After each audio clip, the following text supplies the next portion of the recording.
Dear friends, allow me, on behalf of the management of Russian aviation, to greet our historic crew and to congratulate you on your successful return and completion of flight. This time, it's indeed an international crew, and we have returned to the native earth. And the space program is an example of how we can resolve all the economic issues.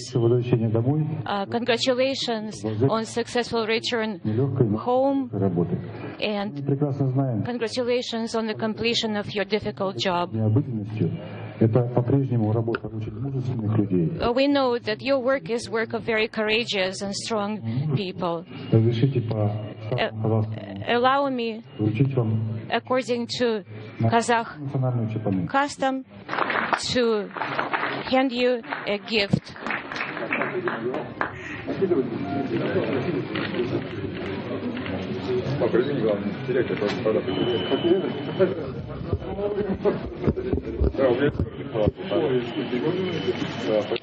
Thank you.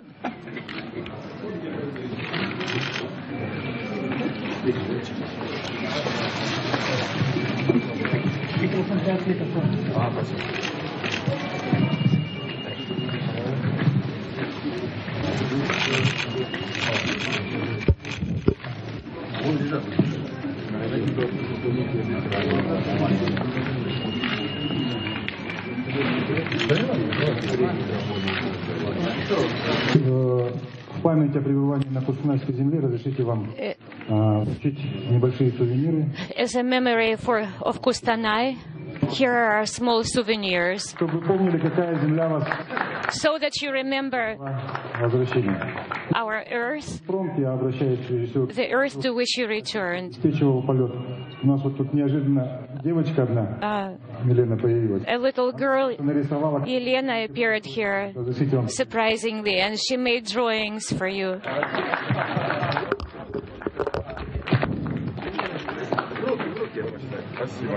Thank you. Также разрешите поздравить Also, обеспечивал congratulations to everyone who supported выполнением. your landing. And again, congratulations on the completion of your goals. All the best to you. Уважаемый Сергей, уважаемый Марк, Dear Sergey, Сатоши, dear Satoshi, поздравляю вас. Congratulations from Rosaviatia, and congratulations on completion of your expedition.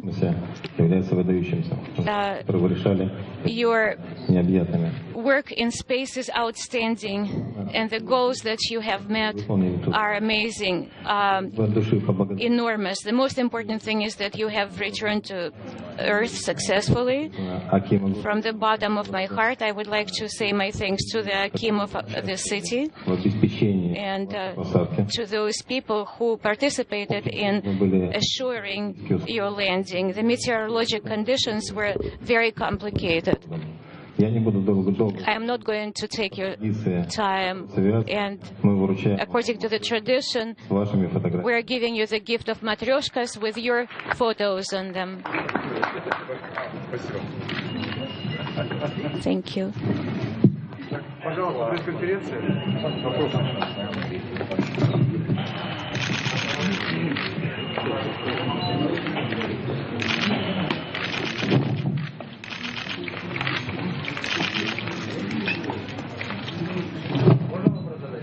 May I ask a question? Yes, go ahead. Hello, friend. I am journalist. My name is Kabaev. I'm sorry, I very bad speaking in English, but I have some questions. Speak me, please, about how in cosmos, and do you like your profession?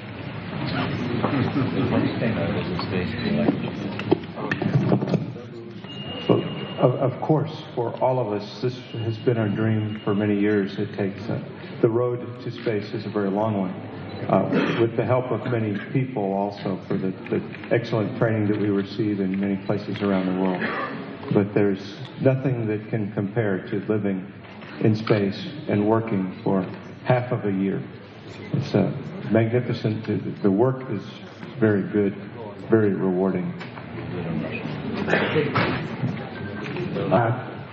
Fully successful. We accomplished many scientific experiments. For example, from medical point of view, we created protein crystallization of cancer remedy treated protein. Because under microgravity, you have better quality protein crystallization. And on the other hand, when cancer cells grow, new cancer-feeding vessels grow around the cancer cells. So if you inhibit the growth of these vessels, it may lead to cancer remedy. So we created that. That's called angiogenesis. Angiogenesis inhibition-related protein, and it is under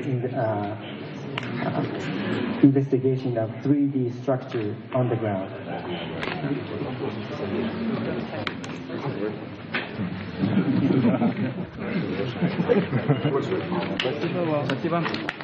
Thank you.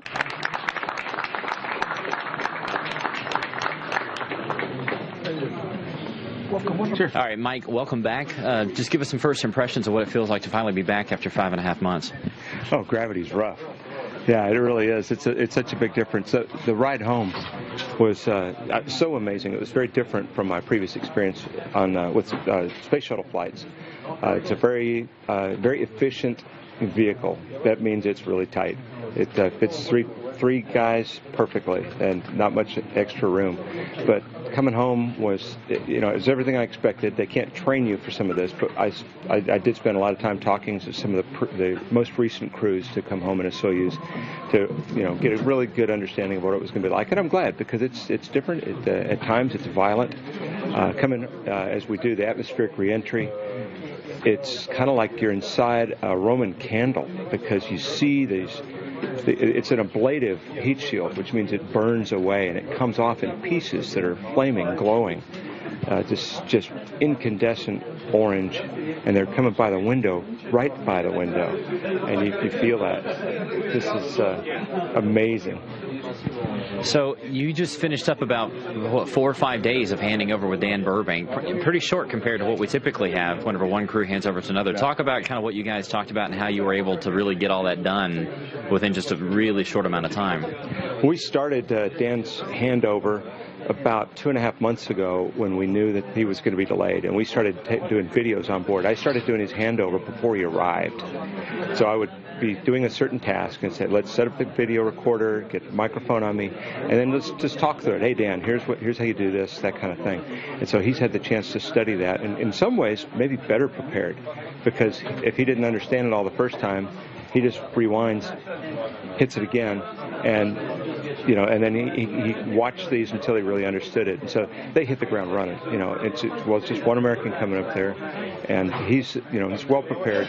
But we used every waking minute, and we took some away from sleep to just go through, because there's a lot to learn. The USOS, or the American side of the station, which does include the Japanese and European modules, but it's very large, and people have been living in it for years. The central part of the station over 11 years now. And so there's a lot of things that just been passed on from crew to crew, where things are stowed, how you really hook it together, what the procedure will eventually say, but it doesn't yet because they haven't updated it. All those kind of things take a lot of time, and and it was very busy, and they're going to be very busy. And I intend to get over to the Mission Control Center, to talk to him as soon as we get home in the next few days. And he has my cell phone number, and so I expect to hear from him, and that's totally fair. We wanted more time, but we did what we could. Okay, so Mike, you were up there during the last shuttle mission. You said farewell to Atlantis. It's a huge event for NASA. Talk a little bit about, whenever you reflect back on that, what that was like.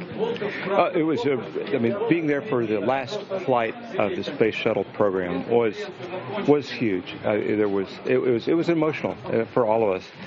The first shuttle mission I worked was STS-3 back in 1982 when I was loaned over from the Air Force to NASA. So I have a long history with the shuttle program. I saw it, back in the very early days, and we've grown up, with a very successful program. We've learned some hard lessons through orbit, for a generation has known us as a nation that flies space shuttles on a fairly routine basis. And so to be part of that historic last mission, it was huge. It was a wonderful crew. They were so great. It's shorthanded. They just had 4 people, but they hit the ground running and did so much. They were so effective. And we had a great time with them. And they did. We all did great work together. And I was just lucky to be there. Last question. Whenever you look back at your expedition, you guys were extremely busy, had a lot of milestones. What will you remember the most? The top 1 or 2 things that you'll remember the most about your time up there? Yeah, I kind of make a joke. We're proud that we fixed more than we broke and we found more than we lost. And that's one way to measure your effectiveness. When we changed from the shuttle. Well, the shuttle era, which was really defined the space station construction era.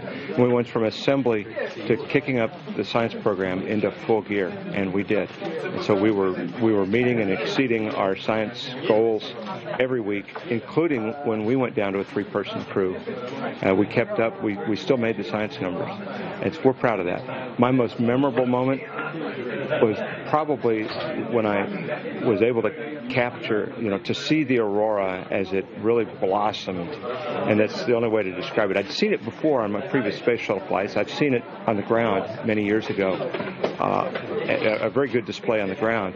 But in the shuttle flights, when the sun is at a low level of activity, it's a little green on the horizon. This was amazing, because you could see the auroras, the northern and southern auroras, come in, and they form kind of a donut around the magnetic pole, or poles, and that's where it comes this energy, the particles come streaming in to set up this glow, and you could see it, and then you could see enough of it to understand the 3-dimensional shape of it. And at times, and I'm not sure exactly what makes this happen, but it spread far enough that we flew through it. And I'm in the cupola with the cameras, clicking away, and wow, we're really getting close this time. And I realize we're going through it, and it's not a solid thing. It looks like it in the pictures, but as you get up close, it's more ethereal. But you are enveloped, and you know that, and not just the green, but the reds, and even blues. I caught some blue aurora, which is the same color blue as our flight suits, and that was just amazing. Well, it's good to have you back, Mike. And you know what I liked about the aurora too, and I could gush on that all day, but I managed to capture it on the cameras to share it, because I loved seeing it for myself, but I think to me it was really a huge thing to be able to capture that so that I could share that with people, and I had such a response from folks that enjoyed those images. And so I'm proud of that. And it had nothing to do with our official mission. That was the stuff I was doing at night, trying to figure out how to capture those images and things like that. So, so we kept the station going. We handed over to the next crew, and we did some good work and had some fun along the way. Well, welcome back. Thanks a bunch.